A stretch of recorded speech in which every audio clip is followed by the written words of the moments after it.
Today, I am going to reveal all the secrets of sensory gardens. In this video, you will discover everything you need to know about what sensory gardens are, what elements I use to enhance their therapeutic benefits, and who can benefit the most from them. So get ready to immerse yourself in a world of colors, sounds, fragrances, flavors, and textures in this exciting journey through sensory gardens. My name is Albert Cervera, and I specialize in the humanization of organizations and the creation of therapeutic gardens. Join me. A sensory garden is an outdoor space that seeks to stimulate our senses through different natural and artificial elements, such as aromatic plants, different textures, water fountains, colors, soothing sounds, etc. They help us stimulate all our senses. And mind you, did you know that there are 7 senses and not 5? There are the 5 most famous ones you all know: taste, smell, sight, touch, and hearing.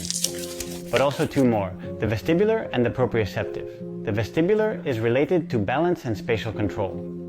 And proprioceptive is our brain's ability to know the position of our body parts. Each garden stimulates the senses by itself, or increase the sensory stimulation with a well thought out project introducing some elements that we use in our therapeutic gardens to look for that sensory stimulation. I am going to tell you about some of them. Let's start with sight. Sight is the first thing we perceive, and it is what we are most used to. We increase the visual interest from elements such as different plants, some climbing, some creeping, some upright, also of different colors through colorful plants with vibrant flowers. Also create curved paths or introduce reflective elements such as mirrors and water surfaces to create quite interesting visual effects. We also add various types of textures such as plants with striking leaves or different tree bark, different sizes between plants, shrubs, and trees. And now let's move on to auditory stimulation.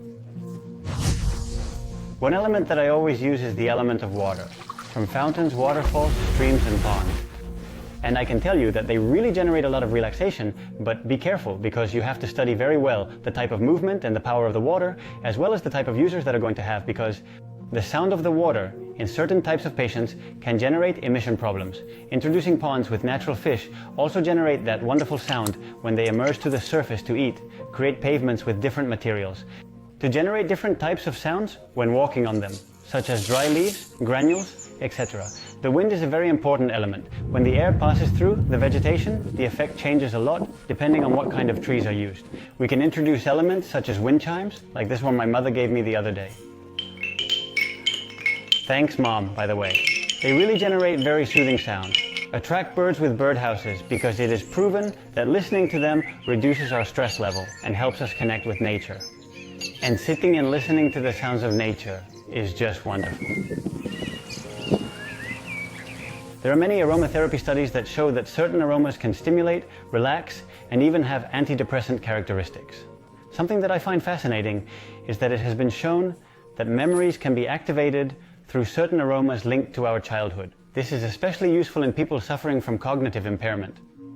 The sense of smell is extremely memorable, and scents easily sneak into our memory banks. We can use aromatic plants such as lavender, jasmine, and rosemary.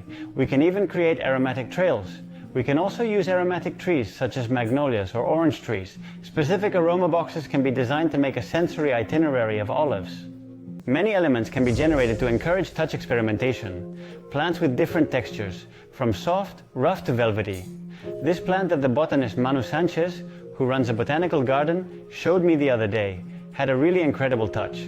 One of the actions I most like to introduce are tactile trails, or sensory carpets, as I like to call them. It's about creating paths with tactile materials such as rounded stones, grass, rough wood, or gravel. These paths allow visitors to experience different sensations when walking barefoot. Sensory showers can also be created and use spaces to touch different textures. Very useful for people who have had a stroke, for example. And we cannot forget that to make this possible and inclusive, we have to project it at the height of all people. So it has to be considered in locations that have easy access, at wheelchair height. There are many possibilities to stimulate the sense of taste with edible plants and flowers.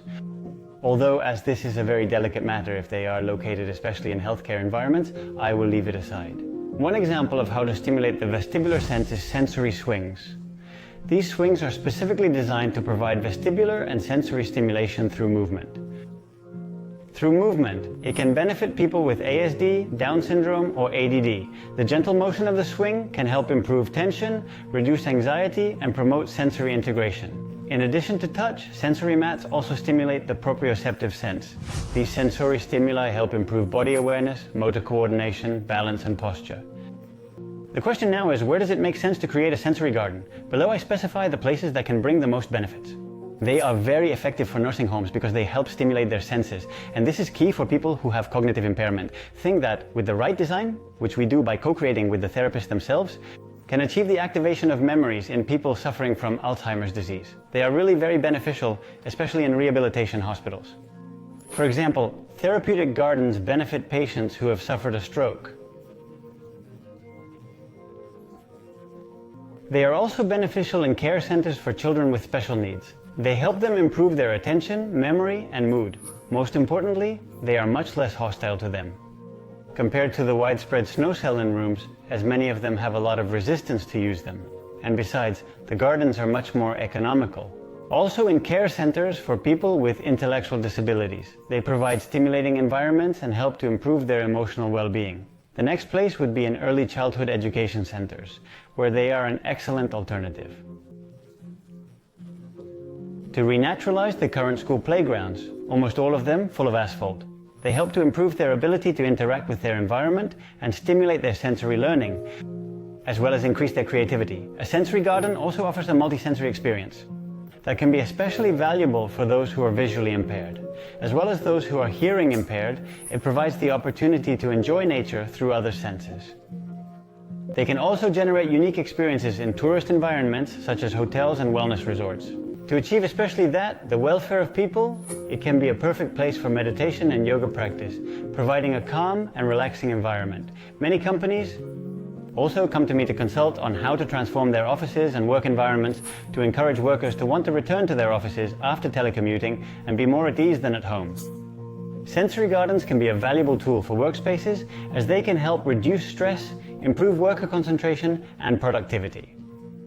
Sensory gardens are much more than a common garden. It is vital, as I always say, to adapt the type of environment that is created to what will be its end users. Because it is not the same a center for people with intellectual disabilities that a schoolyard, nor a therapeutic garden of a hospital or a hotel or a company. That is why I always work intensively with all professionals, patients and users of each project until I deeply know their real needs.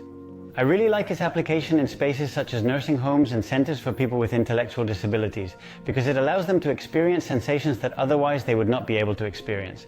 In today's society, we live very much enslaved to the visual. So these gardens are very useful for the stimulation of many of the senses that we currently have underutilized. Write me in the comments if you would like to create a project like this, or if you have any questions or suggestions. Leave me a like if you liked it, subscribe so you don't miss the next videos. I wish you a wonderful day.